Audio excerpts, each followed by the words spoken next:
একটা সময় ছিল আমি ভাবতাম চাকরিটাই আমার নিরাপত্তা। যতদিন অফিসে আছি ততদিন সব ঠিক। কিন্তু হঠাৎ একদিন বুঝলাম চাকরি পার্মানেন্ট না, কিছুই পার্মানেন্ট না। শুধু আপনার স্কিল, আপনার মনোবল আর আল্লাহর উপর ভরসাই সত্যিকার শক্তি। জীবনে একটা সময় আসে যখন সব কিছু থেমে যায় বলে মনে হয়। তখন মনে রাখতে হবে আল্লাহ আপনার রিজিকে যা রেখেছেন সেটাই পাবেন, কেউ আটকাতে পারবে না। আর যদি না থাকে, সারা দুনিয়া মিলে চেষ্টা করলেও কিছু হবে না। তাই নিজেকে দোষারোপ করবেন না। সময়টা খারাপ, আপনি না। নিজের ওপর সন্দেহ করবেন না, কারণ আপনি যতটা ভাবেন তার চেয়ে অনেক বেশি সক্ষম। আমি শিখেছি নেগেটিভ কথা বলা বা ভাবা কখনো উচিত না।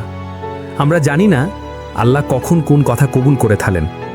তাই সব সময় ইতিবাচক চিন্তা করা, পজিটিভ থাকা জরুরি। আরেকটা জিনিস খুব স্পষ্ট, কোম্পানি কখনো পরিবার নয়। তারা ভালো থাকলে রাখবে, দরকার না হলে এক মুহূর্তও রাখবে না। পরিবার কখনো কাউকে ফেলে দেয় না, কিন্তু কোম্পানি দিবে। তাই এই লুতুপুতু চিন্তা থেকে বেরিয়ে আসা দরকার। প্রফেশনালি বিহেভ করুন, নিজের উন্নতিতে বিনিয়োগ করুন। আর যদি মনে হয় কোম্পানি ভালো করছে না, তখন দ্বিধা করবেন না, অন্য চাকরিতে চলে যান। আমি একসময় অতিরিক্ত লয়ালিটি দেখাতে গিয়ে 3 মাস স্যালারি ছাড়া কাজ করেছি। আজ বুঝি সেটা ভুল ছিল। আর সুযোগ খুঁজে যেতে হবে। 2-3 মাস আগের জব পোস্টেও আবেদন করতে পারেন। কখনো কখনো পুরনো পোস্টেই নতুন দরজা খুলে যায়। তবে সাবধান থাকবেন, অনেক স্ক্যাম জব আছে, তাই যাচাই বাছাই করে তবেই আবেদন করবেন। আজ আমি যা শিখেছি সেটা সহজ। জীবনে ধৈর্য রাখুন, নিজের স্কিল আপডেট রাখুন আর পজিটিভ থাকুন।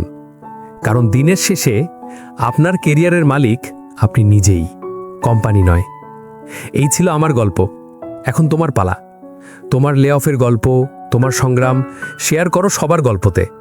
কারণ প্রতিটি গল্প কারো না কারো জীবনে আলো জ্বালায়।